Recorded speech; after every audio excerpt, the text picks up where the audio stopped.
Food and medicine is growing freely and abundantly all around us, even in major cities like Los Angeles and San Diego. Today I'm going to introduce you to some of the most common and easy to identify plants growing here in Southern California. These are some of the most nutritious and delicious and medicinal foods on earth, and they can truly change your life.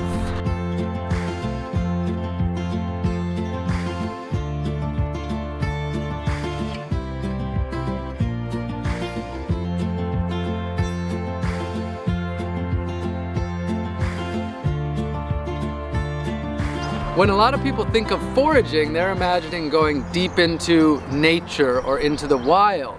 But that's not what I'm going to be sharing today. I am sharing the plants that you're going to find in cities and urban areas, basically where human beings are, a lot of disturbed areas. Why? Because I want to help you find the food and medicine that's growing right outside your doors, that you're going to be passing by on your commutes or your walks, your bike rides. This is what I'm going to introduce you to. Also, I am not focused here on the native plants. I'm more focused on plants that are, many of them are considered invasive, and the non-natives. The reason for that is that when we're harvesting these plants considered invasive, we're doing an ecosystem service. We're helping the ecosystem, and with the native plants in the delicate Southern California, you want to have more knowledge and more of a relationship. So I'm really focused more on these plants.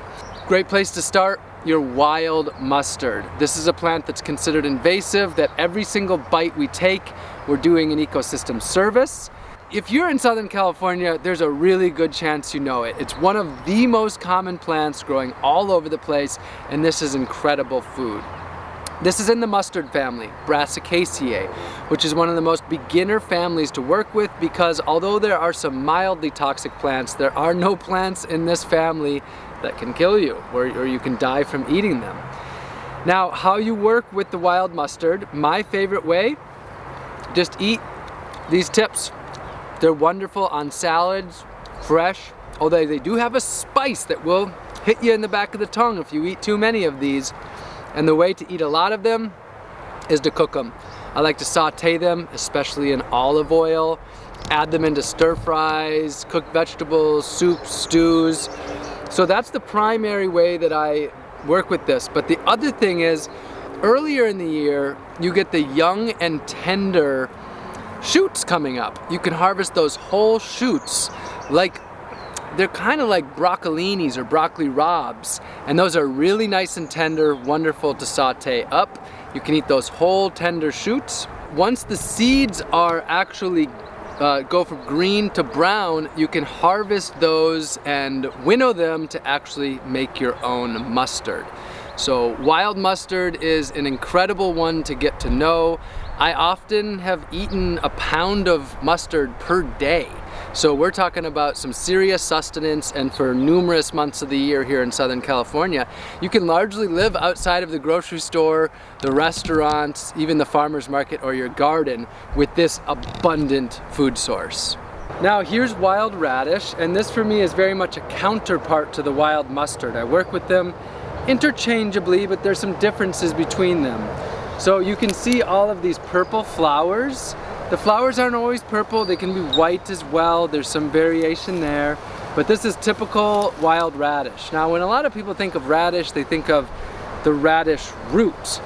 That's not what you're going for with wild radish. What we're going for are these tender tips. Wild radish tends to be a little more forgiving in getting more of this bendiness. As a new person, you can run your finger along here and you get to the point where it just snaps clean off. That's what you're looking for, where the peel does not start to pull off, where you get a nice clean snap.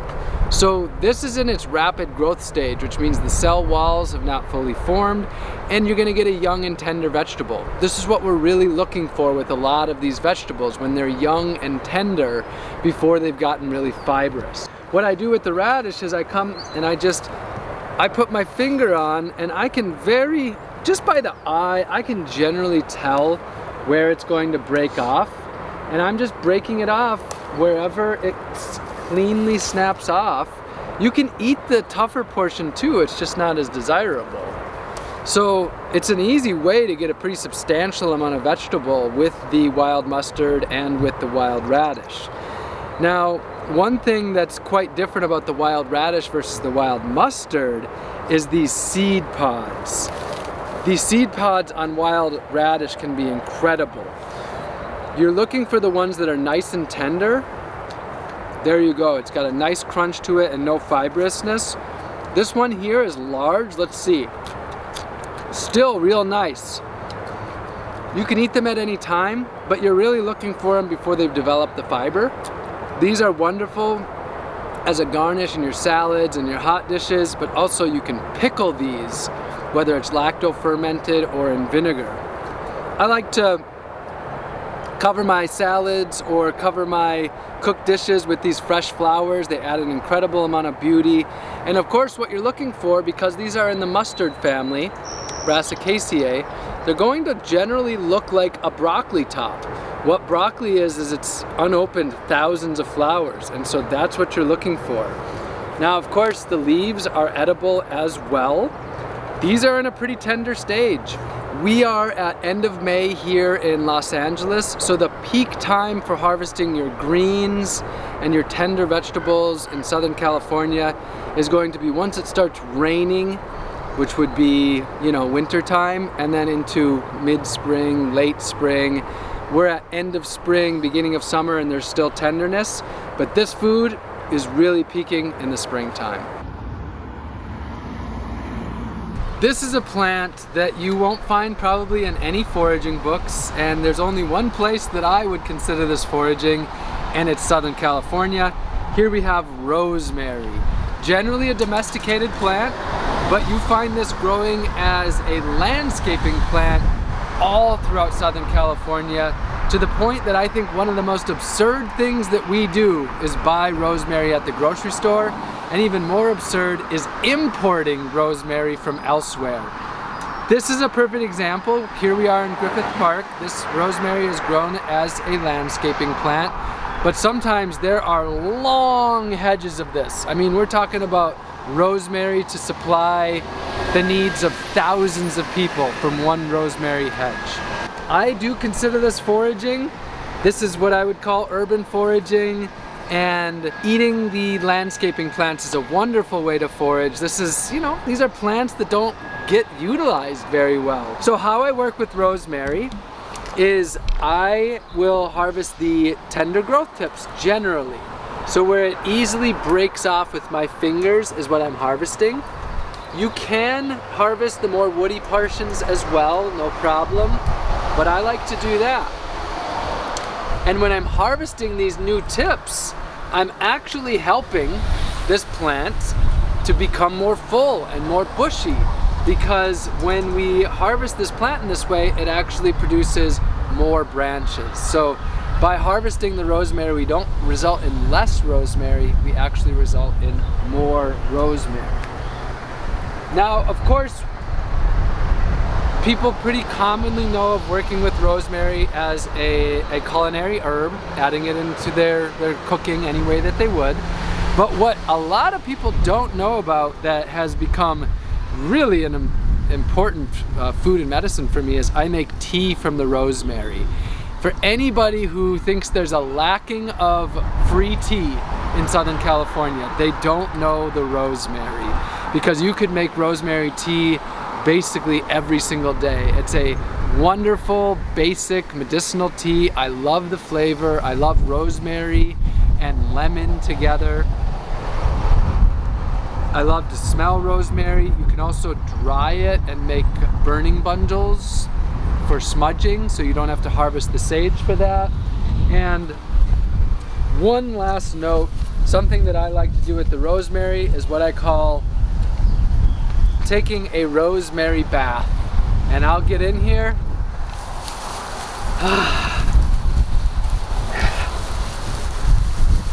Yeah, that's for me the rosemary bath. And I actually think the rosemary likes that too. The reason why? Rosemary can get a lot of dead leaves in there. It can get almost like a dandruff and that actually helps to kind of shake that out and take care of the rosemary. So the rosemary bath is mutually beneficial. Thank you, Rosemary. Here we are with mallow, also called cheeseweed, and you'll see this growing in many different stages, and it can look different in different stages. I'll show a few of them to you. Here we have a really tall mallow with lush leaves, and it's tall because it's growing in the shade of this tree. I was actually leading a plant walk yesterday and I broke off the tip of this already and ate it. But what I'm going to do is harvest these tips. So these nice tender bendy tips here, I'm going to go ahead and I'm just going to harvest each of those from this plant wherever it breaks off nice and cleanly. And in that few seconds there, I got a pretty substantial amount of vegetable. I like to chew on these stems, cooked or raw. That is a very desirable food for me. Now, when mallow is in its more young and tender stage, it's desirable raw. You can add it to your salads, just eat it fresh like this. But a lot of times once it gets to be older, it's more of one that you would like to cook generally, because it can be a little bit on the tougher side. The nice thing about mallow is that it doesn't get bitter or spicy or astringent. Even in the heat of the summer, it stays this very mild flavor. It doesn't have a strong flavor, but it's very nutritious and you can eat a lot of it. This is also called cheeseweed, and the reason for that is because the seeds on this look like wheels of cheese. And you can eat those too when they're young and tender, and when they're old and they're dry, you can also work with those, which I have not done before. You can eat the flowers on the mallow as well. So let's walk over here, and I'm going to show you. Here's some more mallow that is in the low growing stage. It hasn't shot up. You can see the leaves growing here, and from this I'll harvest any of these leaves in this stage would be good, but I'll generally harvest the more tender ones versus the older ones. So there you have mallow in this stage. Now here's mallow in its very developed portion of its growth stage. You can see that it's gotten leggy, it's got the brown mature seed heads here, but you can also see we've got some of it in a little bit of an earlier stage than that as well, and you can see the flowers, and then you can see what we call the cheese wheels. So these little seed pods, and you can break that open or pull that open, and that's where you got the little cheese wheels here. And I will say that these are a delicious snack that I would like to eat in large quantities, and you can just eat it like that as well. So edible at this stage as well, but you're looking for the young and tender, for the best of the best. Here we are with lamb's quarters, and this is one of my top 10 easily edible plants to forage in Southern California, but it's also pretty close to a top 10 all across the United States. It's one of my absolute favorite greens, easy to harvest in large quantities and very delicious. Most people compare it to eating spinach, but I would say it has a little bit more robustness to it, so it doesn't get as mushy and it holds a little bit more of a form or consistency. So you can see a large plant right here, and then we've got a smaller plant down here, and then we've got a smaller plant down here.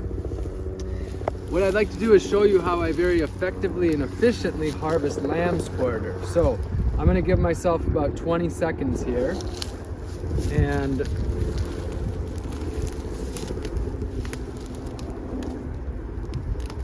what I'm doing is just putting my fingers on here to the tender point, and just pulling off the tender tips.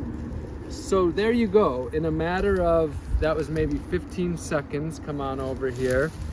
I harvested a very substantial quantity of this. Wow, I actually left the top, most wonderful part. But I harvested, you know, probably 80% of what's available in 20 seconds. And the rest of it, if I was just to go for the individual leaves, could take me 3 times as much time to harvest. So I practice effectiveness and efficiency because that's what helps you to really break free from the grocery store. I'll eat all of these tender tips along with the leaves, and generally with lamb's quarter, because they're very high in oxalates or oxalic acid, I pretty much exclusively cook lamb's quarter, although some people do eat it raw. And what I like to do is actually rinse it off, because these oxalates are right here on the surface. You can see that almost powderiness that I'm wiping off there. So I'll do a rinse, and then I'll do a blanch, or basically a blanch. But honestly, they're very good just sauteed just as is if oxalic acid is not a concern. A couple other notes. This is a plant that never gets bitter or spicy. So even in the peak of summer, you can harvest lamb's quarter. Even once it's gone to seed, you can harvest lamb's quarter, and the flavor is going to be the same. It becomes less effective because then you have lots of seed head, lots of fiber there, which is less nutritiously dense. But this is closely related to quinoa, and you can eat the seeds as well as a grain. So you can easily eat all those seed heads as well when they're green, no problem. So there you have lamb's quarter, a top 10 wild green that's available by millions and millions of pounds in gardens, yards, and public parks all over the country. Now this is a weedy green that many people actually will weed out of their yards and gardens. So there's certainly circumstances where it's absolutely fine to pull these up. The seeds persist in the soil. However, if you want the lamb's quarter to keep producing, the method that I just did of harvesting all of these tips will actually result in more growth. So you can start having a rounds with your lamb's quarter where you come back every couple weeks and harvest, and continue to harvest from those same patches. Here we are with Nasturtium, and this is a wonderful one to forage in Southern California. This is not a wild food per se. Nasturtium started in gardens and escaped from gardens, and now is an incredibly common green and flower that you can harvest in Southern California in areas that don't get cold enough for freezing, so along the coast as well. A lot of people have seen this plant, maybe not realized that it's edible, but it is an incredibly edible one. The flower is what it is most known for, and this is one of the first flowers that was really embraced in the edible flowers movement. So you'd find this in fancy restaurants, at farmers markets. It's commonly grown in gardens and farms, and something that you can forage in abundance. So the flowers you can eat fresh, just like this. You can add them to salads. If you're stir frying vegetables, you could add them in there. You could add them in with your soups and stews as well. Now, as much as a lot of people have eaten the flowers, less people know that the leaves are edible, and these stems are edible as well. So we're talking about a pretty substantial food source. They're very spicy. It's basically a wasabi-ish kick to it, so clears out the nasal passage.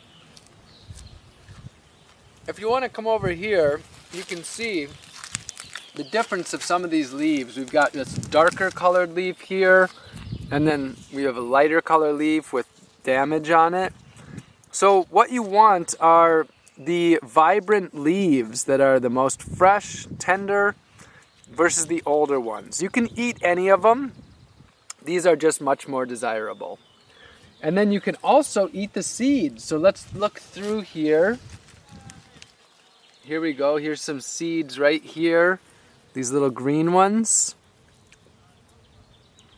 And we can eat these seeds as well. They're really nice, just like that, but you could add those in with salads. And I've talked to people who have made capers with them, something I have not done yet, but I would like to do. You could experiment with lacto fermenting them.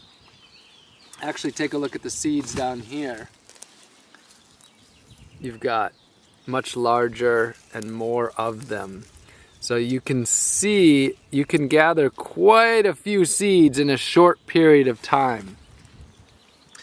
Now, you can learn about Nasturtium in California Foraging by Judith Larner-Lowry. This is a wonderful resource.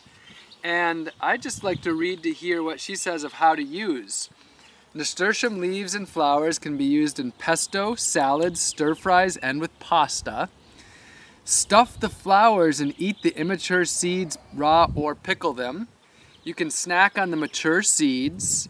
Also try them as a pepper substitute. So, Nasturtium,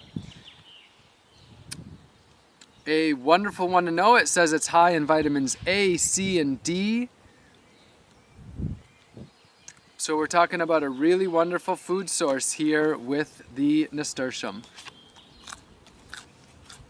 Here we are with Purslane growing right on the crack here in the sidewalk. This is an abundant green that I find in urban spaces here in Southern California and all across the country. It's actually one of my favorite vegetables. The way that I like to work with this is it's a succulent plant, so it's got nice stems to eat. You can eat the leaves, the flowers, the seeds, the stems, the whole above ground portion. I saute it, I add it in with my cooked vegetables, and I also really like, I've had lacto fermented purslane, and it's a really wonderful one to ferment. Another really wonderful note about this is that it's high in omegas, one of the few plants that are high in omegas, and this was, I'm told, Mahatma Gandhi's favorite vegetable, which makes me love it even more.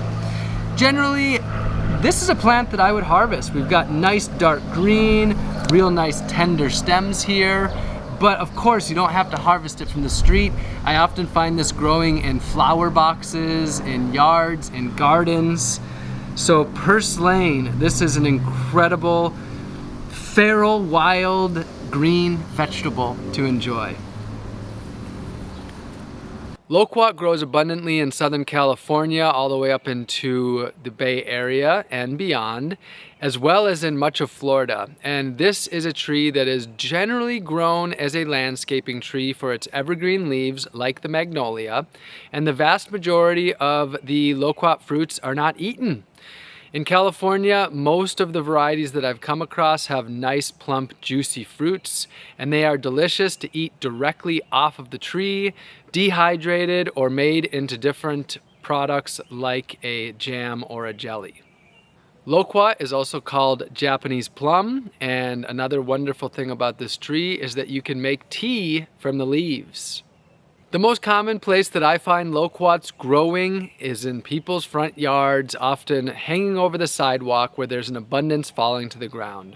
If the fruit is falling to the ground on the sidewalk, I will also happily harvest what is either on the sidewalk or what is hanging over and is obviously not being harvested.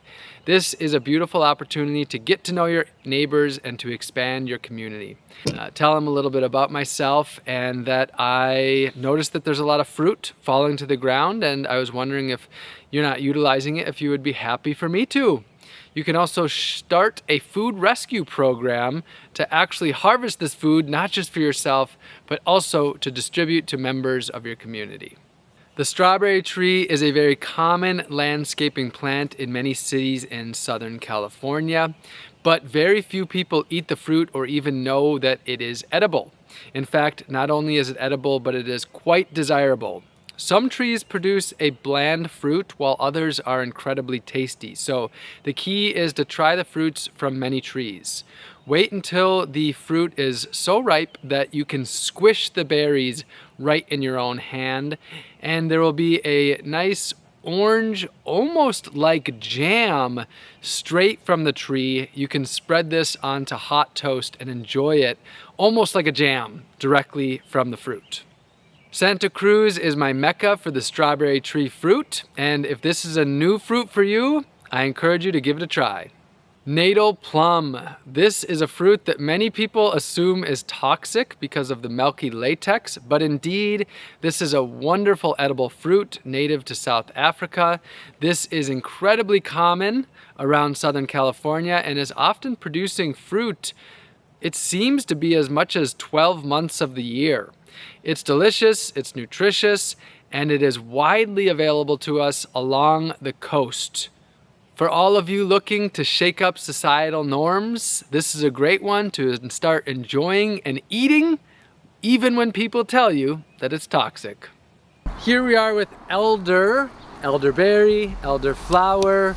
This is a wonderful medicine tree, and I really can't say enough about how much of a true gift this is. Now, most people who know elderberry know of it with elderberry syrup. That's the most common way that it's worked with, but this tree has many gifts, many different ways we can work with this as food or medicine.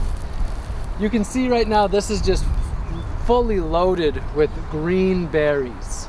Mostly green, but we've got some of the blue here as well. And then we also have flowers over here. So we have it in numerous different stages. The green berries you don't work with. This is when they're in a toxic stage. This is a plant that's got a lot of toxicity in it. It has cyanide. When it comes to foraging, it's not just identifying the plant, but it's also knowing when and how to work with the plant. We're talking about skills, we're talking about knowledge, we're talking about having to do your diligence. So the number one rule of foraging is you only eat something if you're 100% sure you have properly identified and you know how to eat it. It's as simple as that.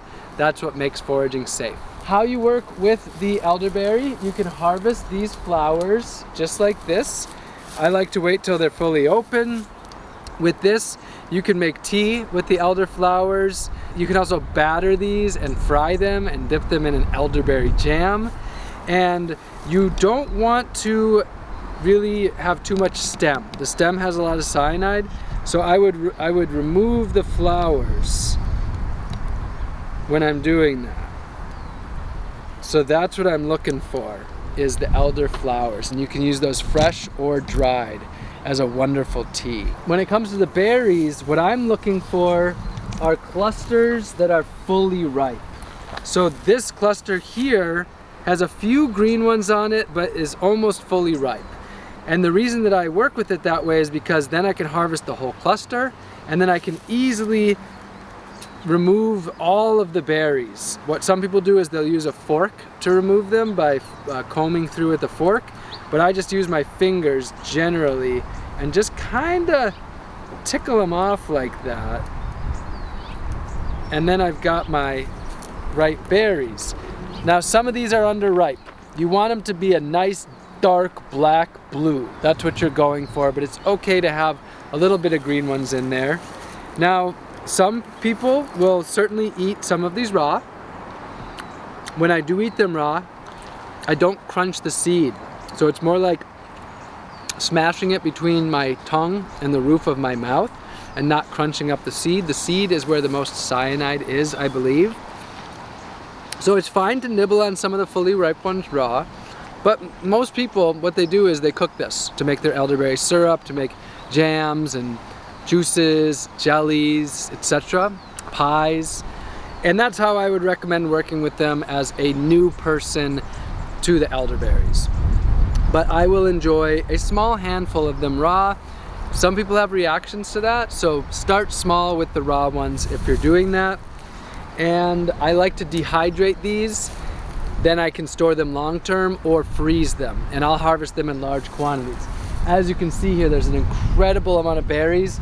The birds love these as well, so it's a wonderful plant to share with the birds. And one last note,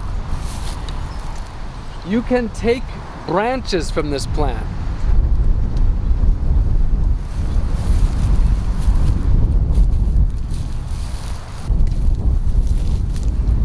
So you can take branches from this plant. These are what we call cuttings. And you can just go ahead and ideally I would have a pruners at this moment. You want to have a pruners for this moment. You can take this and you can plant this. This is what we call live staking. They can be planted upright, at an angle, or flat, and these will put out roots and you will get a whole mulberry tree from one cutting. So if you're looking to do riparian restoration and you want to grow a lot of trees, the elderberry is one of the ways to go, and we teach you exactly how to do this through our 1 million community fruit tree initiative. We're looking for thousands of people to help grow trees and distribute them freely and abundantly in their community, and the website for that is communityfruittrees.org. Here we are with sow thistle, and for a new forager, I'm sure this isn't going to likely be the first choice, but I eat sow thistle in pretty large quantities, and I have shared this with dozens of people in my foraging schools and foraging classes, and generally people enjoy it. It's quite a bitter plant, and in what we call the SAD, Standard American Diet, most of the bitterness has been bred out of our foods. But when we breed out the bitterness, we breed out the medicine.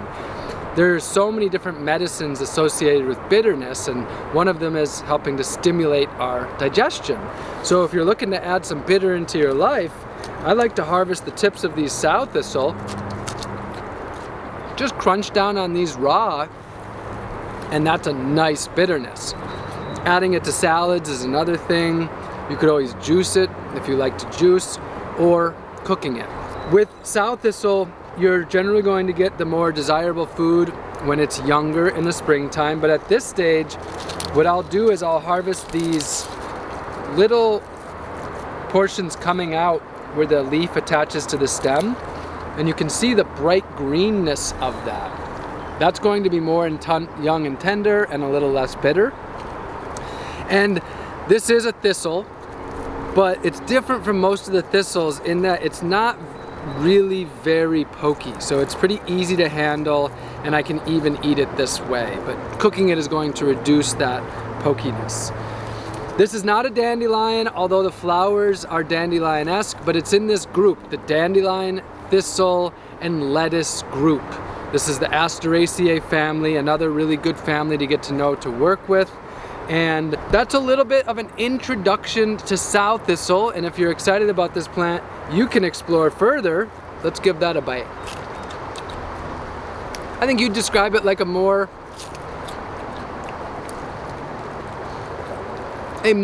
bitter romaine lettuce. Lettucey. On the note of lettuce, here we are with an incredibly common and abundant plant of Southern California. This is the prickly lettuce. This is quite easy to identify because on the back of the leaves they have this single line of bristles. These bristles are not going to harm you. They kind of break right off just like that. And you want bitter. This is a very bitter plant. This is wild lettuce, and so it can be worked with like lettuce. You can add it to your salads. But because it's so bitter, most people don't do that. They more tend to cook it to reduce that, or this is worked with quite a bit as a medicine. As far as medicine goes, some of the wild lettuces are actually sedatives, others are painkillers. So you can look into the lettuces to work with them as a medicine, but my food is my medicine. So what I do with the wild lettuces is I'm going to break off the tender tip. And this lettuce in particular here is growing in a pretty substantial amount of shade, so this has a nice big tender tip. It's got a nice milky substance in there. All of the lettuce, the dandelion, the thistles, the milkiness is part of that. And then I'll often eat 5 or 10 of those in a day, just as I'm out on my hikes. And the thing about bitter, the more you get accustomed to bitter, the more you start to love bitter, and the more you start to crave bitter. And what used to seem so bitter starts to become palatable. So, wild lettuce, a really, really good friend to know. Here we are with watercress, and you find watercress growing where there's water. Generally along creeks and small rivers is where I find it, but I've even found this growing in the Los Angeles River. we're talking about some real sustenance. I harvest and eat watercress by the many pounds full, and it really is an incredibly nutritious plant. It's a real gift, and it's not just Southern California. I harvest this all across the United States, and it's common in many parts of the world as well. I like to harvest my watercress from clean water, generally. That's what I'm used to. When harvesting watercress, if it is coming from water that potentially has pathogens, then the answer is to cook it. You can eat watercress raw on sandwiches or in salads are common ways to eat it. But if you are harvesting from an area where that's a concern, then the answer would be to cook it so that you would destroy any of those bacteria, pathogens, etc. You can eat watercress at any time, but once it's gone to flower and to seed, it develops more of a bitter flavor. I like to harvest it when it's really nice and young and tender. This to me here is pretty ideal watercress. It does have flowers, so it's a little older, but it is relatively in the tender stage. And if you're harvesting small quantities, you can just use your hands, just like that. I do eat both the stems and the leaves, the flowers and the seeds. It's all edible. And the stems actually make a nice vegetable. I can easily eat this in one sitting, but often I'll eat 2 to 3 times this amount. This is a serious vegetable for me. The thing about wild greens is that when you break free from the grocery store and you're eating wild foods, your vegetables become your greens become your vegetables by eating very large quantities of them. I will also freeze watercress in bags, and then when I take them out of the freezer, I can just crush them with my hands and they turn into flakes, and I can just take out the amount I want and put them in a pot. You can also dehydrate these as well and turn them into a green powder. Watercress, an abundant food source where you find generally flowing waters, and a wonderful one to get to know. If I'm harvesting a really large quantity, the answer is scissors, or some people use knives. I'll also use pruners, but the scissors are really the most effective way.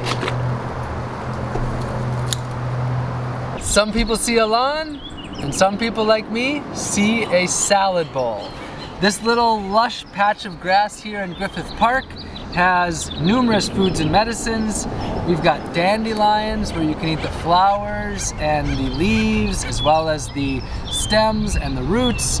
We've got some oxalis, also called sour clover by some, or wood sorrel growing here. We also have actual clover, the white clover. And the plant that I want to talk about here that I sat down for is the Plantago or the plantain. A lot of people call these plants weeds, but weeds are just a human-made concept. There is no such thing as a weed in nature. And the reality is that most of the plants that they are trying to convince us to kill because they're weeds are wonderful foods and medicines. In fact, a lot of these are more nutritious, more medicinal than the very foods that we're growing in our gardens and buying at the grocery store. Plantago is a perfect example of that. This is the broadleaf plantain, and in some websites they've listed this as the top 10 most medicinal plant on earth. Now I agree with that, along with about 10,000 other plants, that's the case. There's so many medicinal plants out there. A way to kind of easily identify this plant is that when you pull this apart,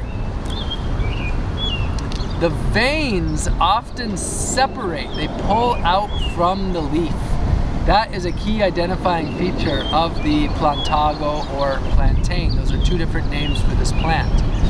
How this is worked with is if you're stung by a bee, you can chew this up, get the juices out, stick that on there, and that's what we call a poultice. So this is a very natural form of medicine. Herbalists say that it draws out the toxin. I don't know exactly what it's doing, but I know that when I'm stung by a honeybee and I do this, I generally swell up a lot less, and it's very helpful. It's an astringent green, so most people that eat a lot of this will cook it, saute it, and one way to eat a lot of wild greens that are either bitter or spicy like mustard or astringent like the Plantago is you make a dish called horta. In Greece it's called horta, and basically that just means a mess of wild greens sauteed in a fat or an oil with a vinegar or lemon and salt. That makes it more bioavailable, easier for our stomachs to break down and digest, and take in a lot of wild greens. Plantago, a weed to many, a wonderful food and medicine, as goes for so many of these plants that are growing right in our yards and our gardens. This is New Zealand spinach, and if you enjoy spinach from the store or your garden, there's a good chance that you'll enjoy this as well. This is a perennial spinach, which means it'll keep on producing, it'll keep on producing, it'll keep on producing, and I find carpets of this. This is a bonus plant. I wasn't originally going to include this in this video, but I've been seeing carpets of this throughout Ventura, Santa Barbara area. We're talking about being able to eat pounds and pounds and pounds of this plant. What I like to harvest are the tender growth tips. So I'm just pulling off the parts that come off pretty easy that are bendy, and I'm harvesting these nice tender tips. You can eat the leaves, the seed heads, the stems, and generally I like to cook this just as I would spinach, but other people will also eat this raw, and that's what I'm gonna say, so you get to explore your relationship with the New Zealand spinach. This is a native to California. This is the California Bay, and the only place that I have a relationship with this plant is right here in Southern California. I really love this plant because it has its own unique qualities. It's an incredibly unique plant, and I get to work with it in numerous different ways. Right now, it's late May, and we can see the bay nuts on here. They almost look to me like little avocados of sorts. And I have to say, I feel a little bit of pain because I can't eat these nuts. The nuts are in the fall. But once these nuts are ready, they're roasted, and some people say they're the closest thing that you'll find to a chocolate growing in the wild. They have their very own unique flavor, and they're strong, and I absolutely love them, the California Bay nuts. Now those are only available at a particular time of year. You can still harvest those off the ground into the spring sometimes, but the leaves and the twigs of this are available year around, and I work with this plant much more in that way. Before I dive into my main way of working with this, let's talk a little bit about the leaves.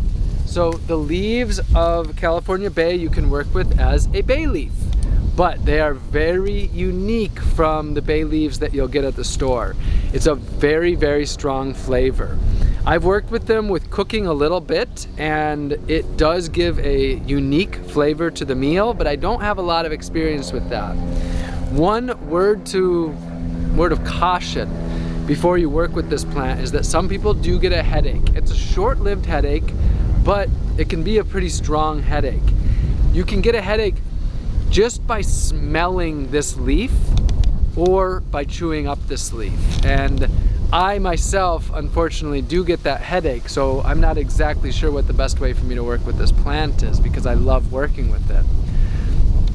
Okay, so the leaf. Besides cooking with it, I use this as the mouthwash tree. So I chew this leaf up. I'll put one, maybe a couple in my mouth, swish it around, potentially add a little water besides the saliva.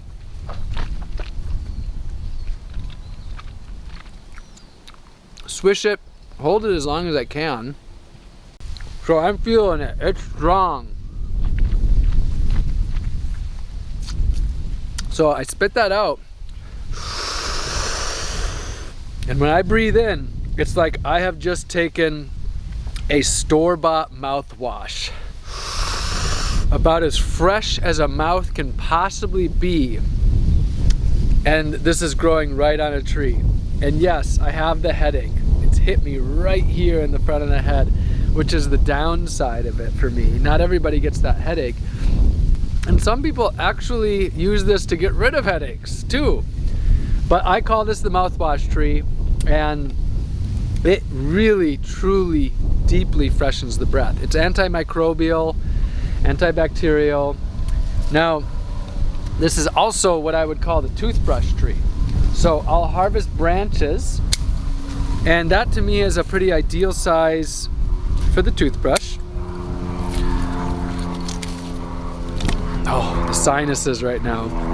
And then what I'll do is just chew this edge, and that basically splays it out into a brush. And then I use this as a brush.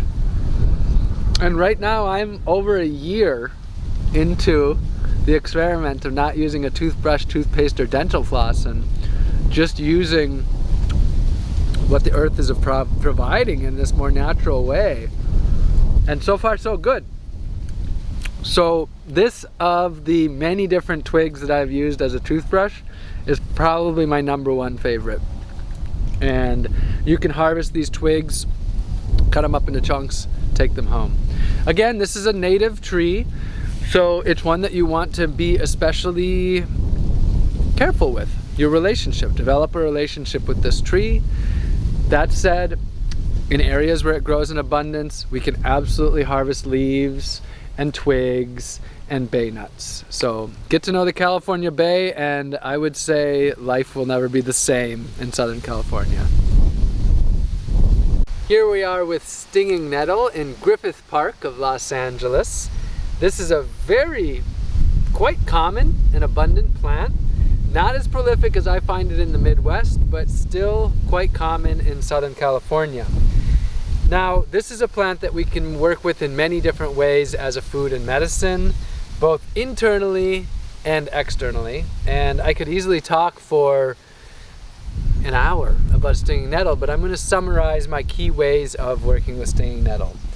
First, there are only 2 plants growing in North America that will sting you: stinging nettle and wood nettle, and both of them can be worked with interchangeably. So when it comes to identifying stinging nettle, there are other nettles and there's similar plants that look like this, but one of the simple things you can do is you can actually sting yourself, and if you are stung, you've got stinging nettle. There are plenty of plants that can poke you, but as far as the actual sting, it's just those 2 plants. Now some of you are thinking to yourself, what is he doing stinging himself right now? Before I get into the food aspect of this, I'm going to dive right into that. This is a practice called urtication, and it's the intentional stinging of the body for medicinal purposes. For people who have diabetes, it helps with bringing blood to the surface. For people who have arthritis, it's been worked with for hundreds, potentially thousands of years for arthritis. It's also known that endorphins are released in our system when we're stung by stinging nettle, and I think this is a wonderful plant for reconnecting to the earth and for helping to alleviate depression. I think when our bodies are stung, our bodies say, "I'm alive," and they break free. So I encourage you to get stung by stinging nettle. Start with just a little bit at a time in the tougher portions of your skin as a place to start. Now, if you don't want to be stung, you can simply wear leather gloves or thick rubber gloves, no problem. But I like to especially get stung in the fingers some as I'm harvesting. And then when it comes to eating it, 3 ways to prevent your mouth from being stung. First, you can cook it. That destroys the stingers, so you can boil it or you can saute it, add it to your soups and stews. You can dehydrate the plant, and there still can be a little bit of stinging with the dehydrated plant, but pretty much it takes care of that. Or you can blend it. So a lot of people make pesto with stinging nettle. My main ways of working with this are to make stinging nettle tea. To do that, I boil it. The reason we boil it is because this is very high in minerals, and that pulls out the minerals. What I'll do is I'll bring it up to a boil and then keep it at a simmer for a minimum of 15 minutes. What I like to do then is just keep the lid on, turn it off, and let it sit overnight, and then you wake up in the morning with a very dark green broth. It's a brothy green tea. Or I just add it in with my soups and stews, or I like to saute it as well. Those are the main ways that I work with it as food. And then I like to dehydrate a lot of stinging nettle. Dehydrating stinging nettle is very easy. It's very low in water content, so you can just lay this out on window screens and it'll dehydrate. You dehydrate it until it's crispy, until it's breaking apart and it's crispy. And then I have stinging nettle tea year round and just add that in with my wild rice, my soups, stews, etc. Now, some people say not to harvest stinging nettle once it's gone to seed, but Sam Thayer did the deep research on this and sees no evidence, whether it's modern medicine or, you know, deep 100 years back references to this idea that you shouldn't eat it once it's gone to seed. So I harvest stinging nettle at any time, but if I'm eating it, I like it when it's in this young and tender stage, when the tops are bendy, and what I do is I just harvest the bendy tops. But if I'm making tea, then it doesn't matter. I can harvest any portion of it. I plucked the top of all of these stinging nettles, and what's wonderful about this is that this is actually going to produce more branches and produce more stinging nettle. So if you have a patch that you want to continue to produce through the summer, you can come back every few weeks or so and keep harvesting and continue the harvest. You can actually even take a scythe or even mow it back and continue to enjoy the abundance of it. And if you want this growing, you can dig up some of these roots and actually spread the stinging nettle, grow it in your own yard as well. This is a very tough, resilient plant that can handle our harvesting. Here we are with the American nightshade, the black nightshade. There are actually 4 very closely related nightshades in this group. I'm incredibly familiar with this plant from my years of foraging across the country because I find this growing in Chicago, New York City, Georgia, Atlanta, all over the place. And it's very common down here in Southern California. Now, this is a plant that you'll often be told is toxic and that you should not under any circumstances eat. That is because it's being confused with the deadly nightshade, which doesn't even exist, as far as the experts say, in the West Coast, in Southern California. So it's an interesting one because this is basically a beginner plant. It's easy to identify, it's common, but it's got a huge level of, you know, inaccurate information around it. The first 15, 20 times I ate this plant, I was a little bit scared, and finally now I'm completely comfortable with eating this plant.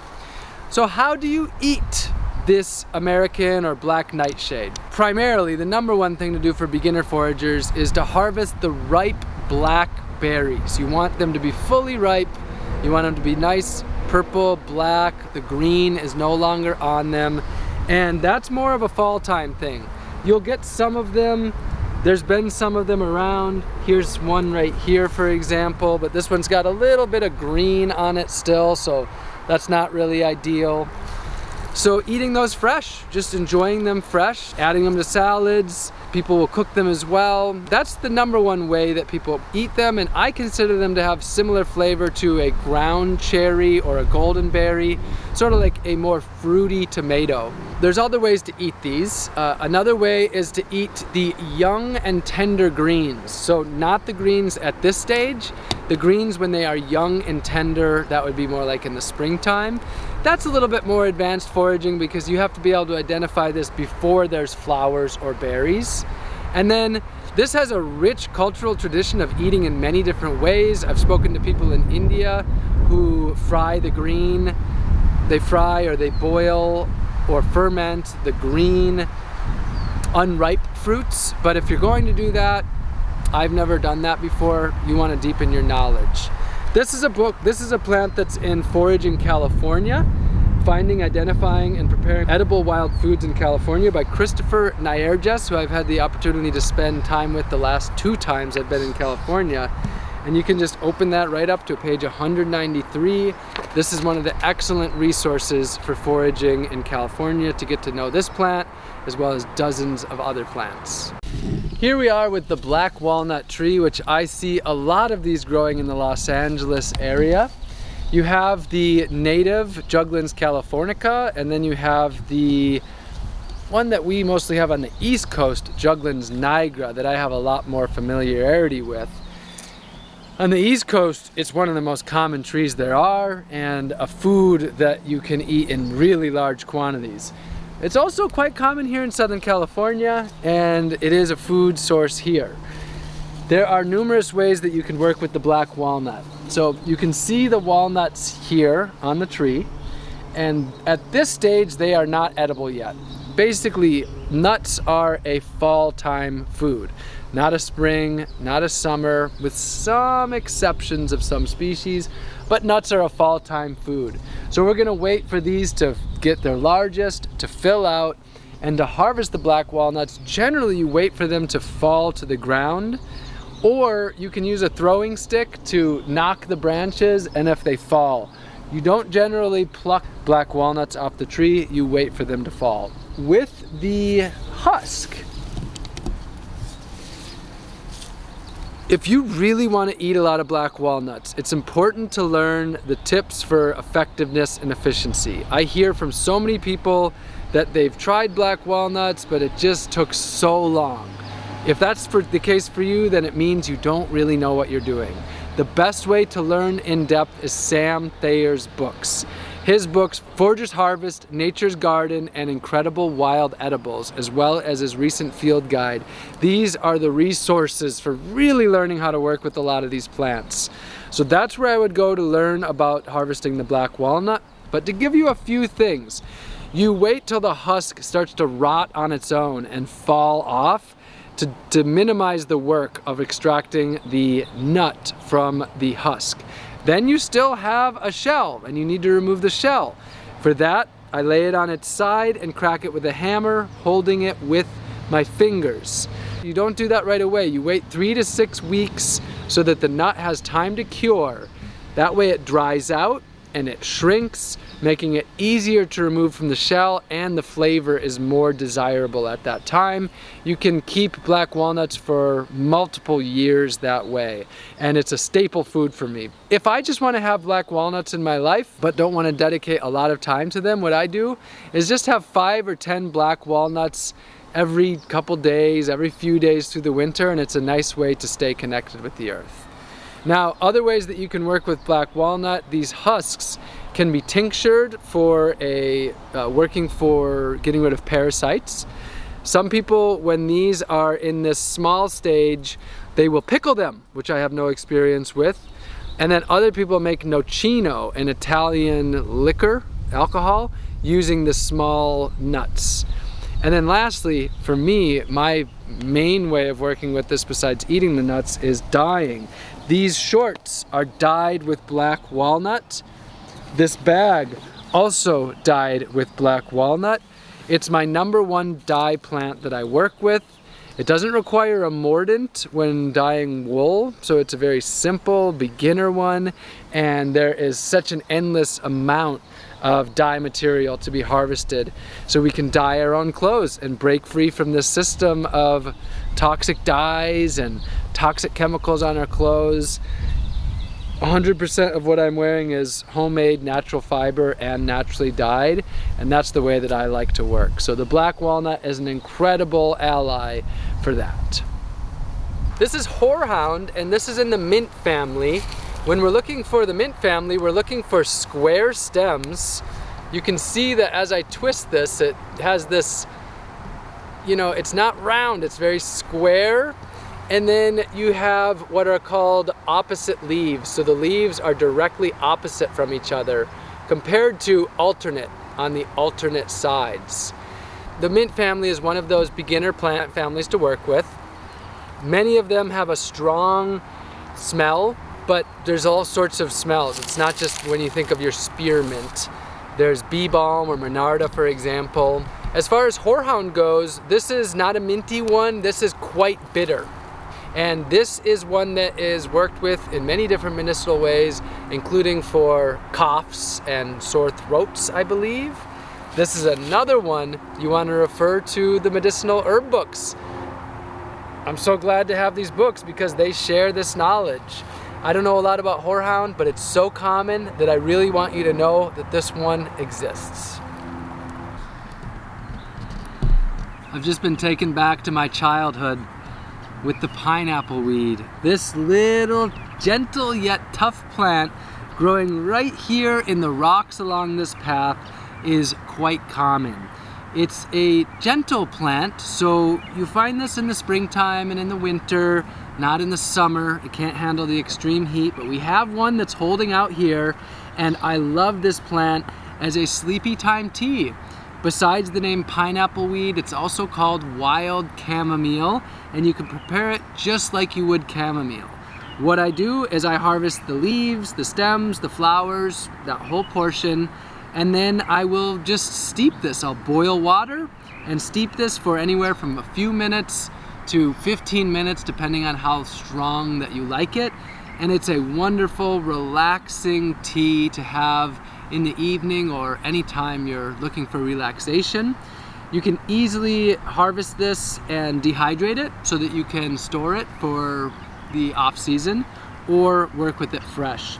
The smell of pineapple weed is a very unique smell, and the reason that I said I can feel my childhood in this plant is because this is a plant that you'll often find growing in alleyways and dusty, gravelly areas like this. And I remember stepping on this plant and the smell wafting up, never realizing that I was stepping on a wonderful medicine. So this is pineapple weed or wild chamomile, and a really wonderful medicine to get to know. Here we are with fennel, and this is a real problem in much of California.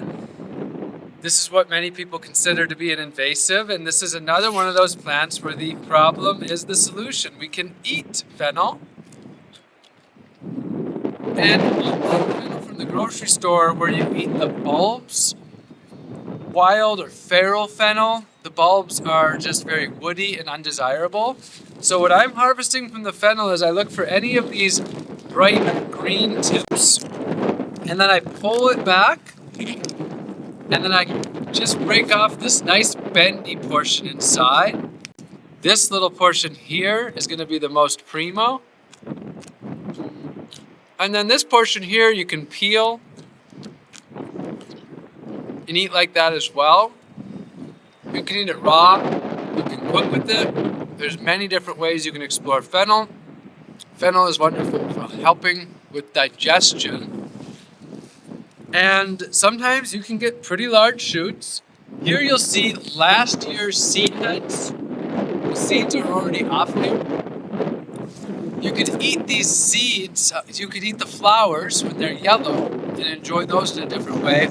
Or once the seeds are dry, you can also eat those dry seeds as well, or use those as an herb. So fennel's a wonderful one to get to know, where you can turn the problem into a solution. Now, when a lot of people come outdoors into nature, they think that most of the plants are going to result in their death if they eat them, and that we're supposed to be afraid of most of these plants. But as I'm looking out here, the vast majority of this green is edible. There are, in this park alone, 3-4 dozen plants that I can recognize as foods and medicines, and there's more than that. And I'm not even a California resident. So we're talking about serious abundance. We're talking about food and medicine that is available for us to be able to harvest in a safe and sustainable way. And I look at this and I am just incredibly grateful and excited for this opportunity that we all have. Well, there you have it, dear friends. Food and medicine is growing freely and abundantly all around us, even in major cities of Southern California.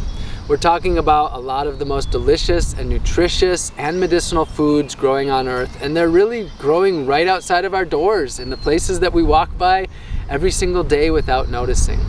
This is just an introduction to show you the possibilities, and I'm so happy to say that there are so many resources beyond this video to help you plug in. The foragers who teach in this area, the books, the online resources. I have shared these in detail at robingreenfield.org/California Foraging. So let this be the beginning of your foraging journey, and let's go a lot deeper together to break free from the grocery store, break free from the systems that no longer serve, and reconnect to the earth through a relationship with the plants.